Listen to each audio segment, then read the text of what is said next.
సోదరి సహోదరులారా, ప్రభువైన యేసు క్రీస్తు నామములో హృదయపూర్వక వందనాలండి. ముందుగా ఇంత మంచి సమయాన్ని ఇచ్చిన తండ్రైన దేవునికి ప్రభువైన క్రీస్తు ద్వారా కృతజ్ఞత శుద్ధి చెల్లిస్తున్నానండి. అందరూ బాగున్నారని వాక్యం చదువుకొని ప్రార్థన చేసుకున్న తర్వాత పాఠంలోకి వెళ్ళాలండి. లూకా గారు రాసిన సువార్త 1వ అధ్యాయం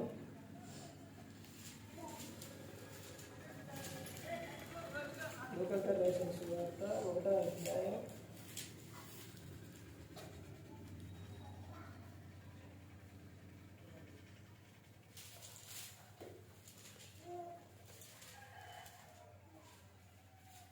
2వ వచనం. అయితే ఫస్ట్ కాడి నుంచి 4 వచనాలు ఉన్నాయండి. అయితే ఫస్ట్ 1వ వచనం నుంచి చదవండి. ఘనత వహించిన జయోపిల ఆరంభము నుండి కన్నులార చూసి వాక్య సేవకులైన వారు మనకు అప్పగించిన ప్రకారం మన మధ్యను నెరవేరిన కార్యములను గురించి వివరముగా రాయుటకు అనేకులు కోరుకున్నారు గనుక నీకు ఉపదేశింపబడిన సంగతులు నిశ్చయముగా జరిగినవని నీవు తెలుసుకొనుటకు వాటినన్నిటిని మొదటి నుండి తరిచి పరిష్కారముగా తెలుసుకొని ఉన్న నేను నీ పేరట వాటిని గురించి వరుసగా రచించుట యుక్తమని యోచించితిని. ప్రార్థన చేసుకున్నాను. పరలోకమందున్న మా తండ్రి, పరిశుద్ధ ప్రేమ గల తండ్రి, గొప్ప తండ్రి, యెహోవా తండ్రి, అయా మీ ప్రియకుమారుడు యేసుక్రీస్తు ప్రభువారి ద్వారా కృతజ్ఞతాస్తుతులు చెల్లిస్తున్నాము ఆయన. ఆరాధన క్రమంతట్లో మీరు నడిపించండి ఆయన. వాక్యం బోధించుండగా వినివారు తండ్రి మంచి హృదయంతిని వాక్యానుసారం నడిచే భాగ్యం దయచేయండి. వాక్యం బోధించుండగా ఈ లోక సంబంధమైన జ్ఞానంతో కాకుండా మీ జ్ఞానంతో మాట్లాడే భాగ్యం దయచేస్తారని మా ప్రభువే యేసుక్రీస్తు నామమున వేడుకుంటున్నాం తండ్రి. ఆమేన్. ప్రభువైన యేసుక్రీస్తు నామములో హృదయపూర్వక వందనాలండి. దేవుని కుమారుడు యేసుక్రీస్తు ప్రభువు ఈ లోకానికి వచ్చిన తర్వాత పరలోక రాజ్యం సమీపిస్తుంది కనుక మారు మనసు పొందమని ప్రకటింప మొదలుపెట్టాడు. అంశం ఏంటంటే సేవకుడు ఎవరు? సేవకుడు ఎవరు? సేవకుడు ఎవరు? దేవుని మాటను ప్రకటించు. ఇప్పుడు మీకు చెప్పే విషయాలను బట్టి రిఫరెన్స్తో సహా మీకు చెబుతారు. ప్రతి ఒక్కటి కూడా ఎక్కడి నుంచి చూడాలి? బైబిల్లోనే చూడాలి. మన సొంతగా ఏది కూడా చెప్పకూడదు, మాట్లాడకూడదు. ప్రతి ఒక్కటి కూడా బైబిల్ నుంచి వెళ్ళాలి. అది బైబిల్లో ఉందా లేదా అనేది చూడాలి అని అంటే, మీకు తెలియాలి అని అంటే చేసే ప్రతి ఒక్కటే ఏదైనప్పటికీ కూడా ప్రతి ఒక్కటి కూడా తెలియాలి అని అంటే ఎక్కడికి రావాలి అని అంటే బైబిల్ దగ్గరకే రావాలి. బైబిల్ మనకు తెలిస్తేనే, బైబిల్ చదివితేనే మనకి ప్రతి ఒక్కటే అర్థమవుతుంది. బైబిల్ చదవుకోకుండా, బైబిల్ వాక్యం వినుకోకుండా, దాన్ని పరిశోధించుకోకుండా మనకు తెలియాలి అని అంటే చెప్పే విషయం ఎలా ఉంటుందంటే, ఇది బైబిల్లో ఉందా, ఇది అట్టుందా, ఇది ఎట్టుందా అనే ఆలోచనలు వస్తాయి. ఇప్పుడు గ్రంథంలోకి వెళ్ళి నేను ఒక విషయం చెబుతాను మీకు. మీలో ఒక ప్రశ్న వచ్చింది, ఒక ఆలోచన వచ్చింది. ఏంటి ఎడ చెప్పారు అనే ఆలోచన వచ్చింది. అర్థమవుతుందండి? అదే నువ్వు వాక్యం చదివితే అది కరెక్టే కదా, పరాన్సాట విషయం ఉందని. చదవకపోతే తెలియదు. బైబుల్ అంటే ఎవరన్నా, బైబుల్ అంటే ఏంటి? వాక్యం. వాక్యం అంటే ఏంటి? దేవుడు. చెప్పే ప్రతి ఒక్కటి కూడా చాలా జాగ్రత్త కలిగి వినాలి. ఒక్కొక్క ప్రాంతాల్లోని ఒక్కొక్క చోట నేను చాలా ప్రాంతాలకు వెళ్తాను, చాలా చోట్లకి వెళ్తాను, మీటింగ్స్కి ఏంటి చాలా చోట్లకి వెళ్తాను. ఆ స్టేటస్ చూసే వాళ్ళకి కానీ ఫేస్బుక్ చూసే వాళ్ళకి తెలిసింది. వెళ్ళినప్పుడు వాళ్ళు ఒక సేవకుడి విషయాల్లో వాళ్ళు కలిగి ఉన్న విధానం అంటే సేవకుడు ఎలాగైతే చెబుతారో, ఎలాగైతే వాళ్ళకి నేర్పుతారో ఎలా ఉందనంటే, ఒక స్కూలు, చాలా స్కూళ్ళు ఉన్నాయి. ఒక స్కూల్లో జాయిన్ చేసినప్పుడు వాళ్ళ విధానం ఏదైతే ఉందో వాళ్ళు నేర్పిన విధానాన్ని బట్టి వాళ్ళు అలా ఉంటారు అనమాట పిల్లలు. అలాగే ఈ రోజున సంఘాల్లో కూడా వాళ్ళు నేర్పేదాన్ని బట్టే వాళ్ళు ఉంటున్నారు. ఒక చాటకి వెళ్తేనే ఎలా ఉంటారంటే వాళ్ళు ఎలా చూస్తారంటే, నేను వెళ్ళిన ప్రాంతాల్లో ఇక్కడ సేవకుడు ఉన్నా, ఒక్కొక్కసారి సేవకుడు రాకపోతే ఆహ్వానించినప్పుడు, ఎప్పుడో తెలుసండి, సేవకుడు రానప్పుడు సేవకుడిని వేరే సేవకుడిని ఆహ్వానించేది ఎప్పుడు మీకు ఈ విషయాలు ఏం తెలియదా? ఎందుకనంటే మీకు దేవుని పట్ల మీకు ఎలా ఉందనంటే చాలా భక్తి ఉంది, భయము ఉంది. ఎందుకనంటే మీ గురించి ఎక్కడైనా కానీ, అంటే నేను వెళ్ళిన ప్రాంతాల్లో అడుగుతారు. ఏమని అడుగుతారంటే, సేవకులందరూ ఒక చాట ఉన్నప్పుడు మీరు ఎక్కడ చేస్తున్నారు అని అడుగుతారు. నేను అడుగుతాను, వాళ్ళు అడుగు, ఎన్ని గంటలకి ఏంటి అని అడుగుతారు. రాజుకోవడం వచ్చేసరికి 6 గంటలకంటే, వామ్మో 6 గంటలకే, ఎందుకంటే ఎప్పుడు 6 గంటలకే, ఉదయం 6 గంటలకే. ఉదయం 6 గంటల ప్రార్థన అంటే ఒక విషయం ముందు వాళ్ళు ఎక్కడి నుంచి ఉంటారంటే, అసలు మీరు ఎలా వెళ్తున్నారు అంటారు, తర్వాత వాళ్ళు ఎలా వస్తున్నారు అంటారు. అప్పుడు నేనంటాను, చిన్న పిల్లల్ని తీసుకొని ఇలా పెట్టుకొని ఎత్తుకొని ఆ టైంలో చలని వానని ఎండ ఏదీ లేకుండా ఆ టైంలో వస్తారు అని చెబుతారు. ఆశ్చర్యపోతారు. మొన్న మా ఊరు ఎర్రాపురంలోనే బాబాయ్ ఇంటికాడ గురువారం నాడు మీటింగ్ కూడికి జరిగింది. వాళ్ళు సేవకుల్ని ఎంతమంది అంటే మొన్న యాక్సిడెంట్ కింద పడ్డారు అని చెప్పారు కంటే బాబాయ్, దేవుడు వాళ్ళు కాపాడిన విధానాన్ని బట్టి వెంటనే లేట్ అనేది చేయకూడదు. మనం ఏదన్నా అనుకున్నప్పుడు దాన్ని త్వరగా చేయాలి, లేట్ అనేది చేయకూడదు. అలాగే ఏం చేశారంటే 5గురికి పిలిచి, సేవకులు 5గురిని పిలిచి భోజనం పెడతాం అనుకున్నాం. ఆ ఊరు సంఘ కాపురే చెప్పారు. మరి 5గురిని పిలవాలంటే మరి సంఘ కాపురే సంఘంలో ఉన్న వ్యక్తికి చెప్పాలి. వీళ్ళెవరు నన్ను అనుకుంటే పలానా అనుకుంటే వాళ్ళు ఓకే, కానీ ఎవరు తెలియకపోతే ఒక 5గురు అంటే అక్కడ ఎవరికి చెప్పాలి? సంఘంలో సేవ చేసే సేవకుడికి చెప్పాలి. అదే విషయం చెప్తే నాకు కూడా చెప్పారు.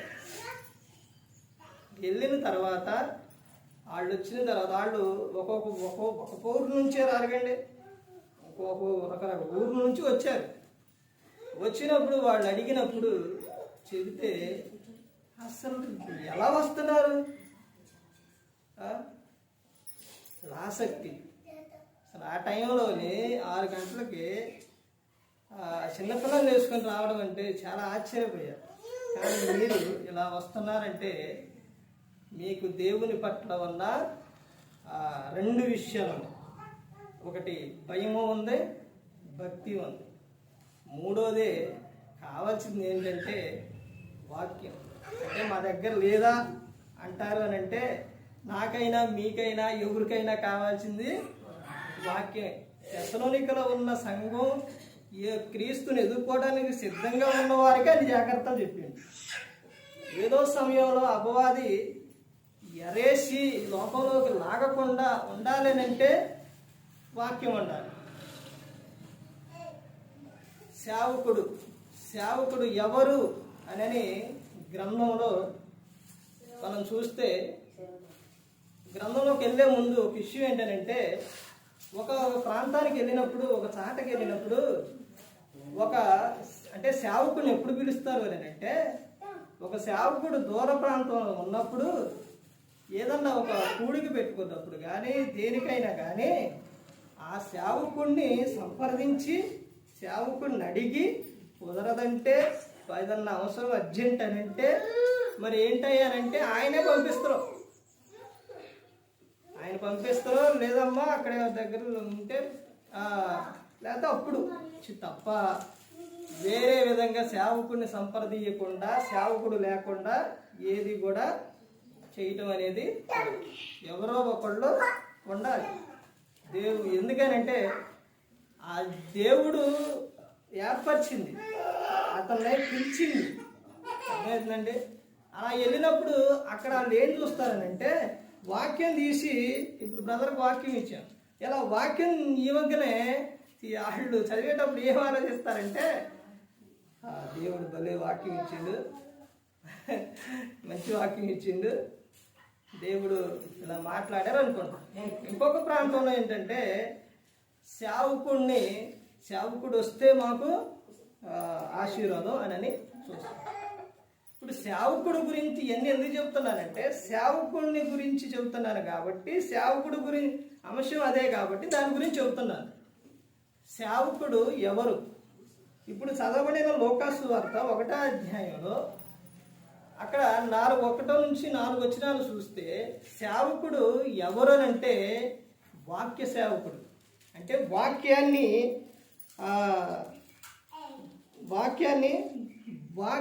చెప్పేవాడు. అర్థమైందండి? ఇలా ఒక్క విషయమే కాదు, సేవకుడు అంటే ఇంకా ఎవరు అన్నది ఇంకా ముందుకెళ్తే మీకు ఇంకా తెలుస్తుంది. చూడండి, సేవకుడు ఎవరు అని అంటే ఒకటి వాక్య సేవకుడు, వాక్యాన్ని చెప్పేవారు. తర్వాత చూడండి ఇంకా ముందుకెళ్తే తిమోతికి రాసిన 2వ పత్రిక, అపోస్తలుడైన పౌలు గారు తిమోతికి రాసిన 2వ పత్రిక 2వ అధ్యాయం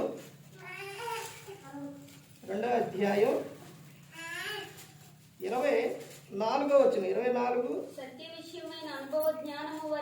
సత్య విషయమైన అనుభవ జ్ఞానం వారి కలుగుటకై దేవుడు ఒకవేళ ఎదురాడు వారికి మారు మనసు దయచేయును. అందువలన సాతాను తన ఇష్టము చొప్పున చెరపట్టిన వీరు వారి ఇరులో నుండి తప్పించుకొని మేలుకొనుదురేమో అని ప్రభు యొక్క దాసుడు అట్టి వారిని సాత్వికముతో శిక్షించుచు జగడమాడక అందరి ఎడల సాధువుగాను బోధింప సమర్థుడుగాను కీడును సహించువాడుగాను ఉండవలెను. సేవకుడు ఎవరు? సేవకుడు అని అంటే ఎవరు కనబడుతున్నారు అక్కడ? ఎవరు కనబడుతున్నారు? ప్రభు యొక్క దాసుడు. ప్రభు యొక్క దాసుడు సేవకుడు ఎవరంటే ప్రభు యొక్క దాసుడు. అంటే ప్రభు యొక్క దాసుడు అంటే ప్రభు దగ్గర నుండి ప్రభు పనిచేసేవాడు అనమాట సేవకుడు అంటే. ఇప్పుడు ప్రభు దగ్గర ఉండి పనిచేసేవాడంటే ప్రభు యేసుక్రీస్తు ప్రభు వారు ఈ లోకానికి వచ్చి ఏం చేశారు? ఆయన నశించిపోతున్న వారిని వెతికి రక్షించారు. అంటే వారి దగ్గరకు వెళ్ళి వారికి వాక్యం చెప్పి వారిని రక్షించారు. ఇప్పుడు ప్రభు యొక్క దాసుడు ఎలా ఉండాలన్నదే అక్కడ కూడా చెబుతున్నారు. వారిని సాతాను గుడిలో నుంచి వారిని ఏం చేయాలి? రక్షించాలి. అలా రక్షించాలి అంటే అక్కడ ఏమని చెప్తున్నారు చూడండి. అందువలన సాతాను తన ఇష్టము చొప్పున చెరపట్టిన వీరు వాని ఇరులో నుండి తప్పించుకొని మేలుకొనుదురేమని ప్రభు యొక్క దాసుడు అట్టి వారిని సాత్వికముతో శిక్షించుచు. ఎలా శిక్షించాలి? సాత్వికముతో. ఇప్పుడు గట్టిగా కోపంతో గట్టిగా గద్దించామనుకోండి, చాలా చోట్ల మళ్ళీ వచ్చే వారం రానిక. అర్థమైందండి? అందుకని పౌలు గారు ముందే చెప్పారు ఏమని? సాత్వికముతో శిక్షించుచు. తర్వాత ఏమని చెప్తున్నారంటే చూడండి, ఇంకా ఏమని చెప్తున్నారు? శిక్షించుచు జగడమాడక అందరి ఎడల సాధువుగాను బోధింప సమర్థుడుగాను కీడును సహించువాడుగాను ఉండవలెను. సేవకుడు ఎవరు అనంటే ఈ విధంగా ఉండాలి సేవకుడు. ఇప్పుడు అందరికీ అవసరమైన విషయం, ఇప్పుడు సంఘానికి అవసరమైన విషయం, సేవకుడికి అవసరమైన విషయం ఇది. అంటే సంఘములోని సేవకుడు ఆ సంఘంలో ఉన్న వారిని రక్షించే విధానాన్ని, శిక్షించే విధానాన్ని, వారికి చెప్పే విధానాన్ని అవన్నీ కూడా ఇక్కడ అపోస్తలుడైన పౌలు గారు చెబుతూ ఉన్నారు. రెండో విషయం ఏంటంటే సేవకుడు ఎవరు, అసలు సేవకుడు ఎవరు, ఎలా ఉండాలన్నది కూడా ఇక్కడ చెబుతూ ఉన్నారు. ఇప్పుడు సేవకుడు ఎవరు అని అంటే ఒకటి వాక్య సేవకుడు, రెండోది ప్రభు యొక్క దాసుడు సేవకుడు. తర్వాత మూడో విషయం చూస్తే అపోస్తలుడైన పౌలు గారు కొరింథీయులకు రాసిన మొదటి పత్రిక, అపోస్తలుడైన పౌలు గారు కొరింథీయులకు రాసిన మొదటి పత్రిక 3వ అధ్యాయం 9వ వచనం చూడండి. మేము దేవుని జతపని వారమై ఉన్నాము, మీరు దేవుని వ్యవసాయమును దేవుని గృహమునై ఉన్నారు. సేవకుడు ఎవరంటే ఇక్కడ ఏమని చెబుతున్నారు? మేము దేవుని జతపని వారమై ఉన్నాము, మీరు దేవుని వ్యవసాయమును దేవుని గృహమునై ఉన్నారు. అంటే సేవకుడు ఎవరు అంటే క్రీస్తు సేవకుడు. సేవకుడు ఎవరు? క్రీస్తు సేవకుడు. యేసు క్రీస్తు ప్రభువారు చెప్పిన మాట ప్రకారం ఆ మాటలు చెప్పేవాడు, ఆ మాటలోని నడిచేవాడు ఎవరనంటే సేవకుడు. ఇక్కడ ఏమని చెప్తున్నారు? మేము దేవుని జతపని వారమై ఉన్నాము. ఎవరు? అపోస్తలుడైన పౌలు గారు అక్కడ చెబుతున్న సంఘానికి చెబుతున్న విషయం అన్నమాట. మేము అంటే అక్కడ ఉన్న సేవకుడు అపోస్తలుడైన పౌలు గారు మేము అని చెబుతూ, మేము ఎవరు అని అంటే దేవుని జతపని వారమై ఉన్నాము, మీరు అంటే ఎవరనంటే సంఘం, మీరు దేవుని వ్యవసాయంలో దేవుని గృహమునై ఉన్నారు. మీరు అర్థమైందండి?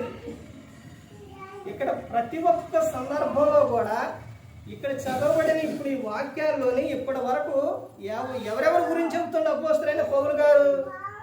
ఎవరి గురించి చెబుతున్నారు? నేను చెప్పేది అర్థం అవ్వట్లేదండి. ఎవరెవరి గురించి చెబుతున్నారు?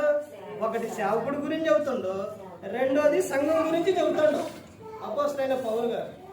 సంఘంలో ఉన్న వారిని రక్షించడానికి సేవకుడు ఏ విధంగా ఉండాలి, తర్వాత సేవకుడు అంటే ఎవరు, తర్వాత మీరెవరు అన్నది కూడా అపోస్తలుడైన పౌలు గారు చెబుతున్నారు. మేము ఎవరంట? దేవుని జతపని వారమై ఉన్నారు. మీరెవరు? దేవుని వ్యవసాయమును దేవుని గృహమునై ఉన్నారు. మీరు సంఘం. తర్వాత ఇంకా చెబుతున్న విషయం కొరింథీయులకు రాసిన రెండో పత్రిక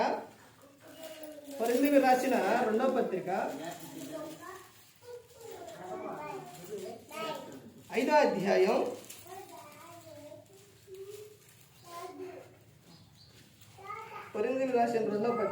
5వ అధ్యాయం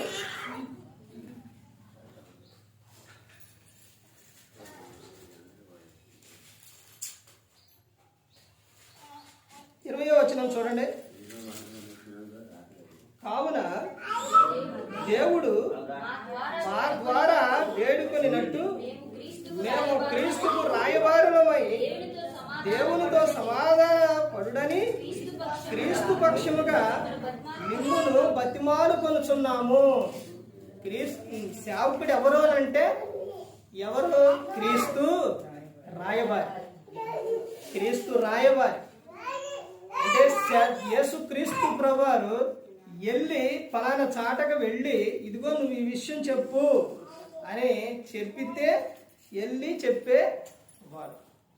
ఆ విషయాన్ని కూడా ఎలా చెబుతున్న అపోస్తలుడైన పౌలు గారు కింద విషయం అక్కడ చూడండి. కావున దేవుడు మా ద్వారా వేడుకొనినట్టు మేము క్రీస్తుకు రాయబారులమై, క్రీస్తుకు మేము ఎవరు అంట? రాయబారులమై, తర్వాత దేవునితో సమాధాన పడుడని.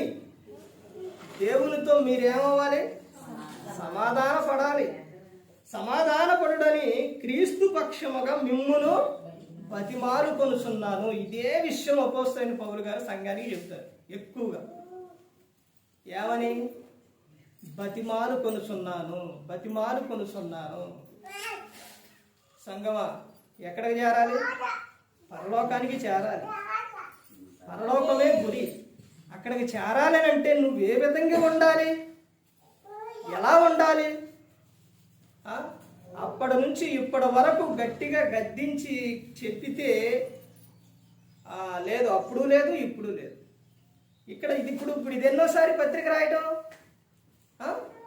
ఇప్పుడు రెండోసారి పత్రిక రాసేటప్పుడు కూడా నేను వస్తున్నా, కర్ర తీసుకొస్తున్నా ఉండిద్ది అని అంటే అసలు ఒకసారి చెప్తేనే వినలేరు. ఇక రెండోసారి నేను లోసం పోసు వస్తున్నానంటే వింటారా? అందుకనే ఏం చెబుతుండో బతిమాలు కొనుతున్నాను.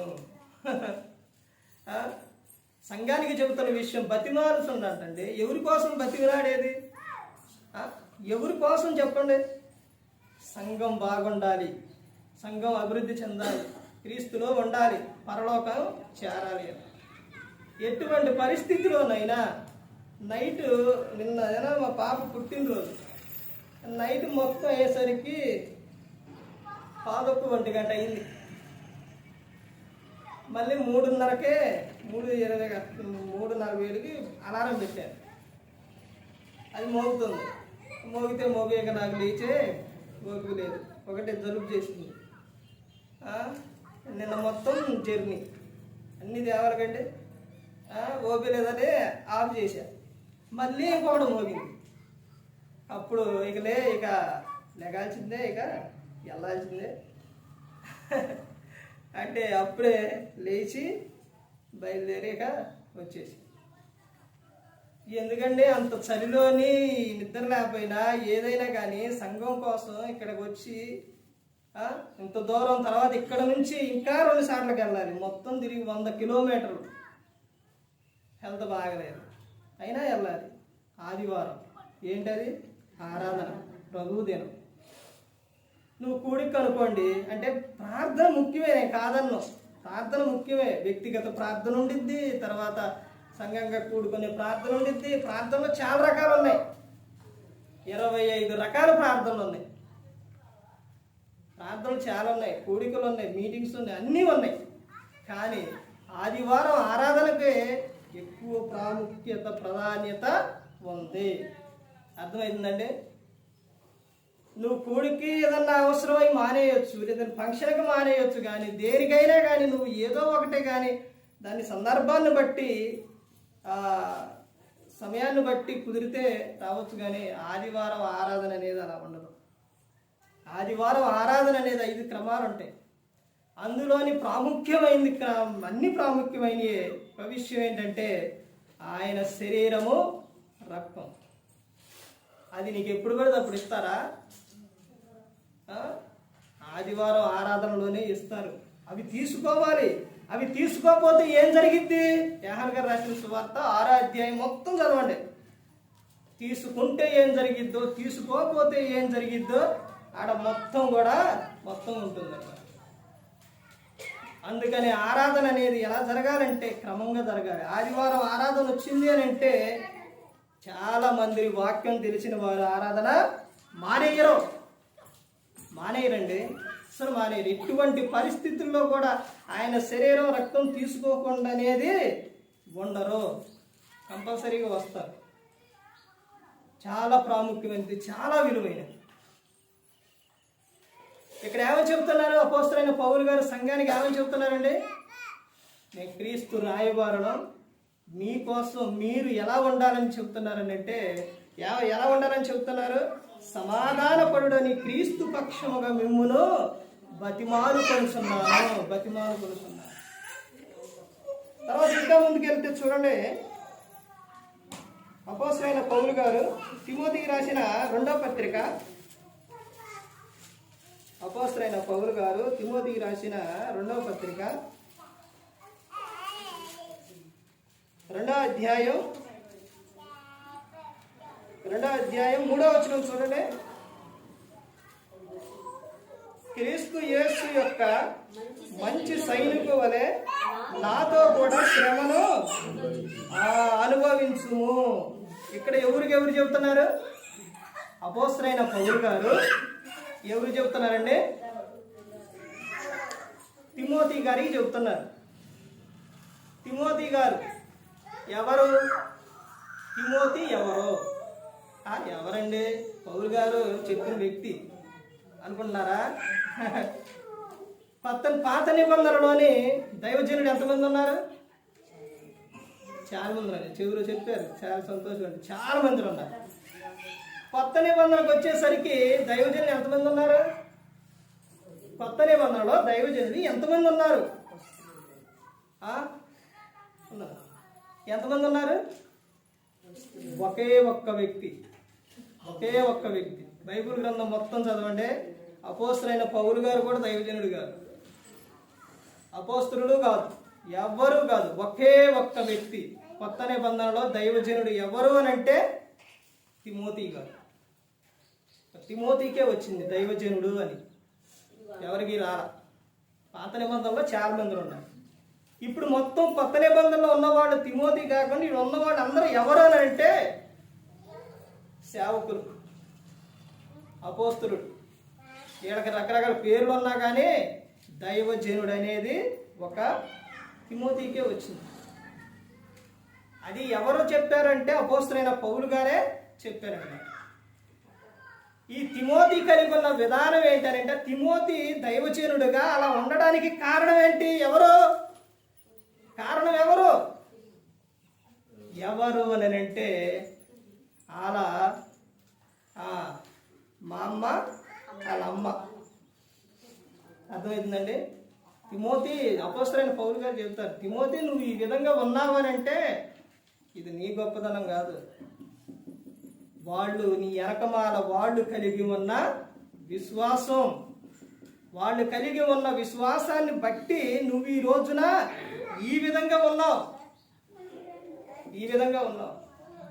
తండ్రి తల్లి కుటుంబంలో ఉన్నవారు వారు సరైన రీతిలో లేకపోతే, దేవుని యందు భయభక్తులు కలిగి లేకపోతే, విశ్వాసం కలిగి లేకపోతే పిల్లలు ఎలా ప్రయోజకులైతారు? ఒకసారి ఆలోచించండి. వాళ్ళు ప్రయోజకులు అవ్వాలి అని అంటే గ్రంథం చెబుతున్న విషయం ఇప్పుడు తిమోతి గారి గురించి, ఒక సేవకుడు గురించి వచ్చింది కాబట్టి, సందర్భం వచ్చింది కాబట్టి చెబుతున్నాను. విజయోపదేశకాండం 6వ అధ్యాయం 4వ వచనం నుంచి అక్కడ చదువుకుంటూ వస్తే సందర్భం ఏముంటుంది? ఇశ్రాయేలు వినుము, విని నీ పిల్లలకు వాళ్ళు కూర్చున్నప్పుడు, లేచినప్పుడు, త్రోవలు వెళ్ళినప్పుడు, పడుకున్నప్పుడు వాళ్ళకి నేర్పు అని గ్రంథం చెబుతూ ఉంది.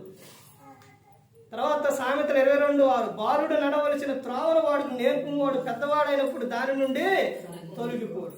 యేసుక్రీస్తు ప్రభువారు చెప్పిన విషయం యోహాను సువార్త 5వ అధ్యాయం 19వ వచనం. కాబట్టి యేసు వారికి ఇట్లు ప్రత్యుత్తరం ఇచ్చిరి, ఏమని? తండ్రి ఏది చేయుట కుమారుడు చూచును అదే కానీ తనంతట తాను ఏది కూడా చేయడు అని. నేను లోపల 7 గంటలకి, నేను 3 గంటలకి 7 గంటలకి ప్రార్థన చేసుకుంటాను. 7 గంటలు నైట్ 7 గంటలకు ప్రార్థన చేసుకునేటప్పుడు బయట ఉండి అమ్మగారు పిలిస్తే లోపల మంచం మీద ఉండి నేను ఇక్కడ ప్రార్థన చేసుకుంటూ ఉంటుంటే ఇలా కంటిన్యూగా ప్రార్థన, కూడిక ఇవన్నీ చూస్తూ మా పాప అక్కడ కూర్చొని పిలిచింది. ఒకసారి 2 సార్లు అమ్మ పిలిచిన తర్వాత పరగకపోతే ఏం కూర్చొని చెబుతుంది. ఏమన్నా తెలుసండి? ప్రార్థన చేసుకుంటాడు. అది ప్రార్థన చేసుకుంటుందండి.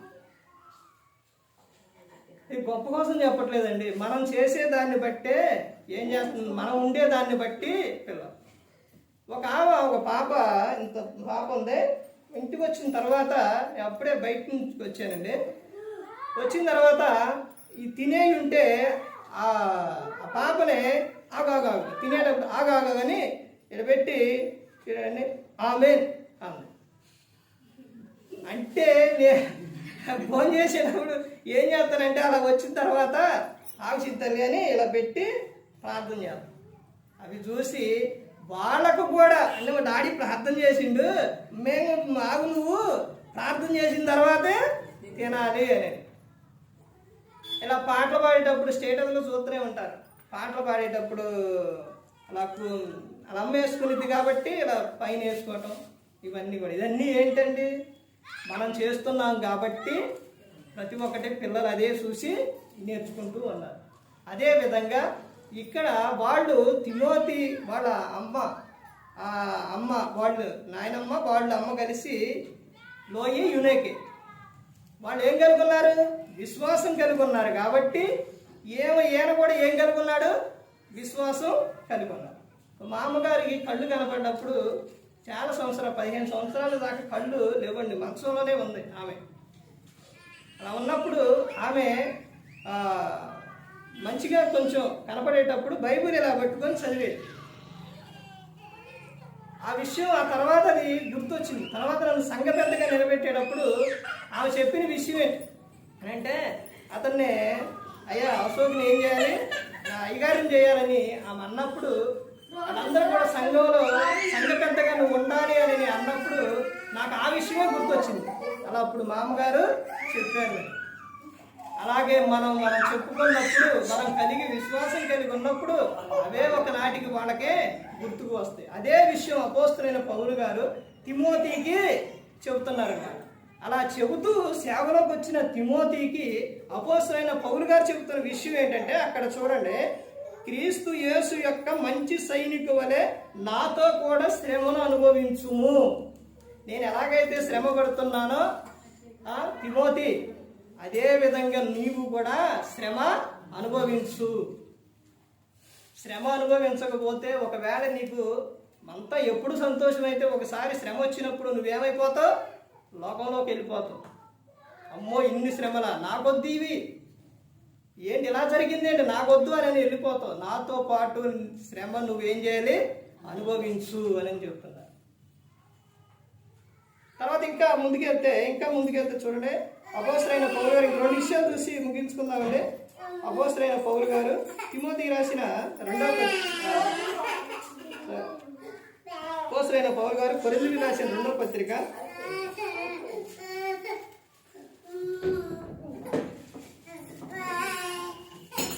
2వ పత్రిక 3వ అధ్యాయం 6వ వచనం. ఆయనే మమ్మును క్రొత్త నిబంధనకు అనగా అక్షరమునకు కాదు గాని ఆత్మకే పరిచారకుల ఒకటకు మాకు సామర్థ్యము కలిగించి ఉన్నాడు.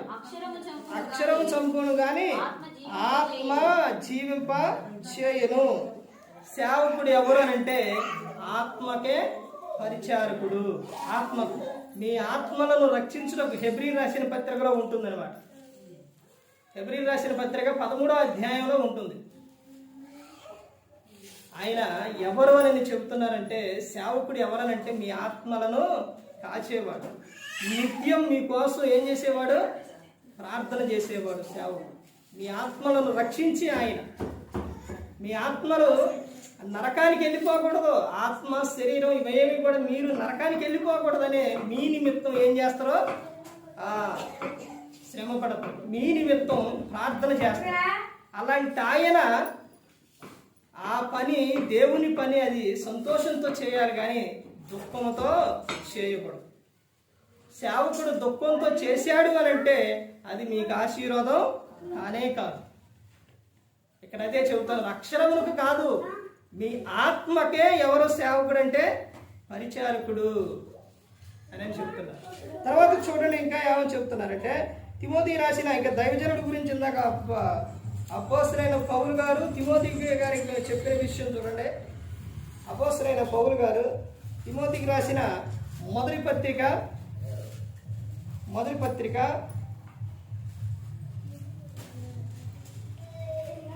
6వ అధ్యాయం 11వ వచనం చూడండి.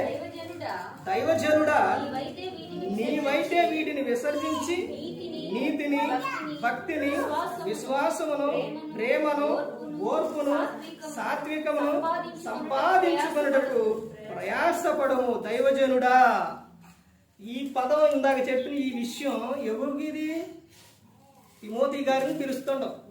దైవజనుడా అని అపోస్తలుడైన పౌలు గారు తిమోతి గారికి చెబుతున్నారు విషయం. ఒక్క కొత్త నిబంధనలోని దైవజనుడు ఒక్క తిమోతియే. దైవజనుడా, నీవైతే వీటిని విసర్జించి నీతిని, భక్తిని, విశ్వాసమును, ప్రేమను, ఓర్పును, సాత్వికను సంపాదించుకొనుటకు ప్రయాసపడుము. ప్రయాసపడాలి. ఎందుకు పడాలి? సేవకుడికి ఇవన్నీ ఉండవా? ఎందుకు ప్రయాసపడాలి? అసలు అపవాది టార్గెట్ మొట్టమొదటి ఎవరో తెలుసండి? ఎవరు? సేవకుడే. సేవకుడేనండి. సేవకుడిని దారి తప్పిస్తే సంఘం ఏమైపోతుంది? చెదిరిపోతుంది. అందుకని అపోస్తలుడైన పౌలు గారు ఎన్ని హెచ్చరికలు చెబుతున్నారంటే, ఈ తిమోతికి చెప్పడానికి కారణం ఏంటంటే, యవనంలో ఉన్న ఆయన, యవన ప్రాయంలో ఉన్న సేవకుడు.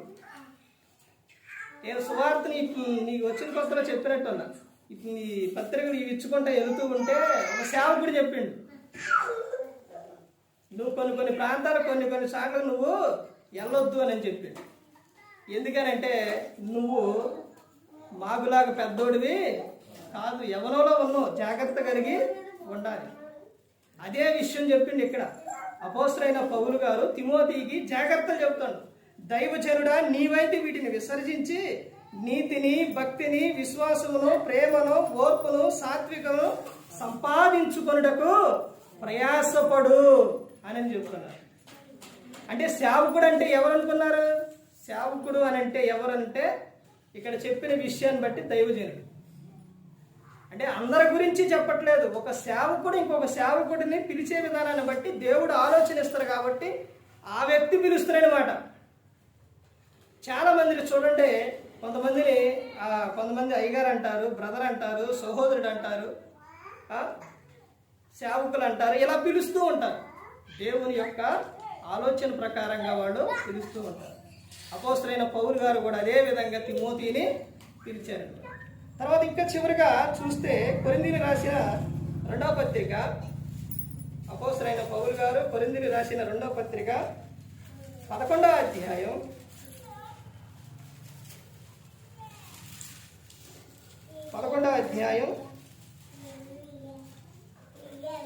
23వ వచనం చూడండి. వారు క్రీస్తు పరిచారకుల వెర్రివాని వలె మాట్లాడుచున్నాను, నేను మరీ ఎక్కువగా క్రీస్తు పరిచారకుడను, మరి విశేషముగా ప్రయాసపడి తిని, మరి అనేక పర్యాయములు చెరసాలలో ఉంటిని, అపరిమితముగా దెబ్బలు తింటిని, అనేక మారులు ప్రాణాపాయములలో ఉంటిని. అపోస్తలుడైన పౌలు గారు తాను పడ్డ కష్టం, తాను పడ్డ విధానాన్ని గురించి, బాధ గురించి, శ్రమల గురించి అపోస్తలుడైన పౌలు గారు చెబుతూ ఉన్నారు. ఎన్ని బాధలు పడ్డారంటే అపోస్తలుడైన పౌలు గారు. అయినప్పుడు ఈయన ఎవరని చెబుతున్నారు? అక్కడ చదవబడిన అందులోనే ఉంటుంది. నేను చెప్పే ప్రతి ఒక్కటి కూడా అందులోనే ఉంటుందన్నమాట. ఎవరితనం? క్రీస్తు పరిచారకుడు. ఆ పైన అక్కడే చెబుతున్నారు కదా, ఏమని చెబుతున్నారు? 23లోనే చూడండి.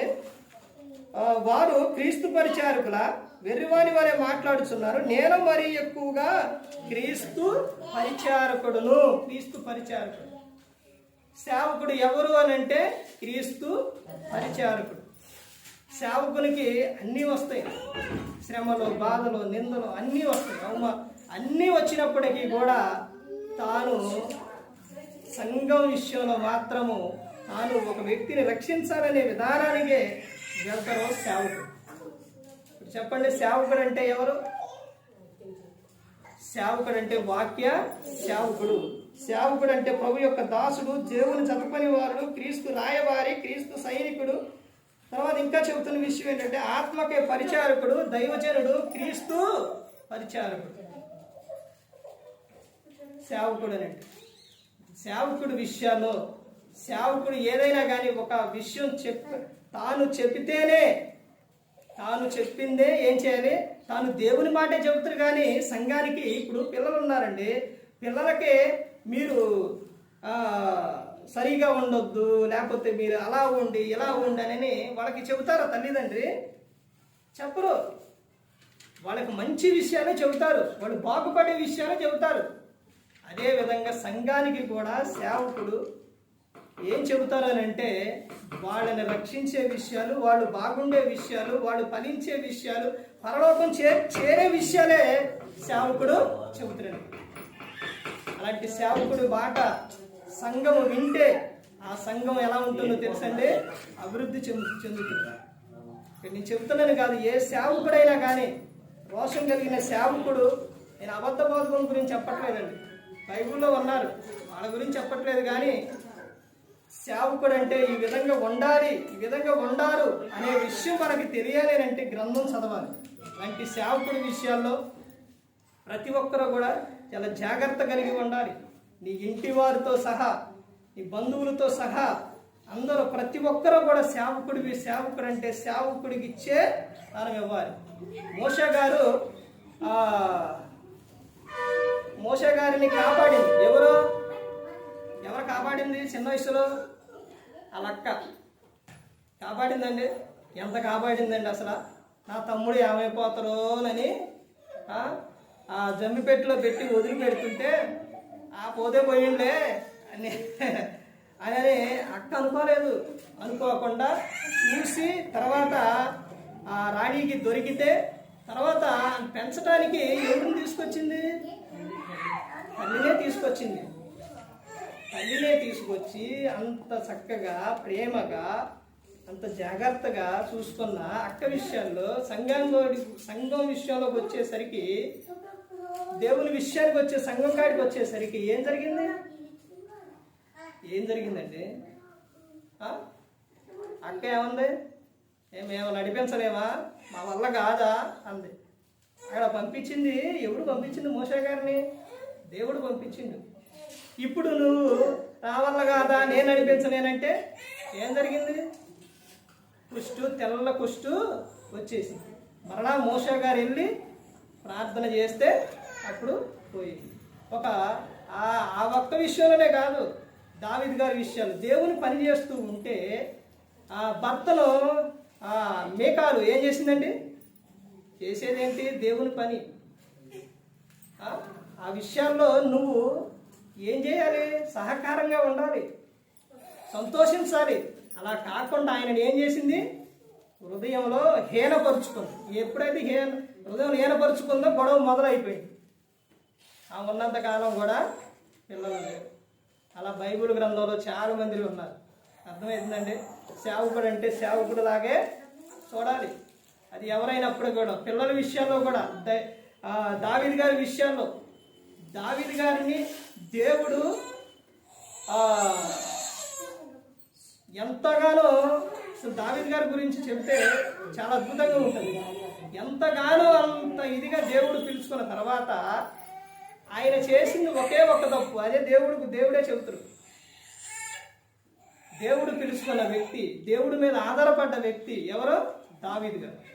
ఆయన విషయాల్లో పిల్లలు చేసిన ఒక విషయం, తాను పిల్లలు ఎవరో? అబ్షాలోము తండ్రి మీద తిరగబడి తండ్రిని చంపడానికే వెళ్ళిండు. కానీ తండ్రి మనసు ఎలాంటిదో చూశారండి? నేను ఎదురు తిరిగితే ఉండడం అని ఎదురు తిరగకుండా పారిపోయాడు. అబ్షాలోము ఎంత భయంకరంగా చనిపోయిందండి. ఇలా ప్రతి ఒక్కటి కూడా దేవుడు ఏర్పరచుకున్న వ్యక్తి విషయాల్లో ప్రతి ఒక్కరూ కూడా జాగ్రత్త కలిగి ఉండాలి. సేవకుడు ఎవరు అనంటే ఈ విధంగా ఉంటాడు. అందుకని ప్రతి ఒక్కరు గమనించుకోవాలండి. ఏ ఒక్కరు కూడా నశించి నరకానికి వెళ్ళిపోకూడదని యేసుక్రీస్తు ప్రభువారు ఈ లోకానికి వచ్చి మనందరి కోసం సిలువలో తన ప్రాణాన్ని పెట్టి ఉన్నారు. ఎందుకనంటే ప్రతి ఒక్కరు కూడా పరలోకానికి చేరేవారిగా ఉండాలండి. మరి ఈ విధంగా నిలబెట్టి మాట్లాడించిన తండ్రి అయిన దేవునికి కృతజ్ఞతాస్తుతులు చెల్లిస్తూ, ఇంతవరకు శ్రద్ధగా ఉన్న మీకు ప్రభు పేరున హృదయపూర్వకంగా చెల్లిస్తూ ఈ మాటలు ముగిస్తున్నా. అందరికీ వందనాలు.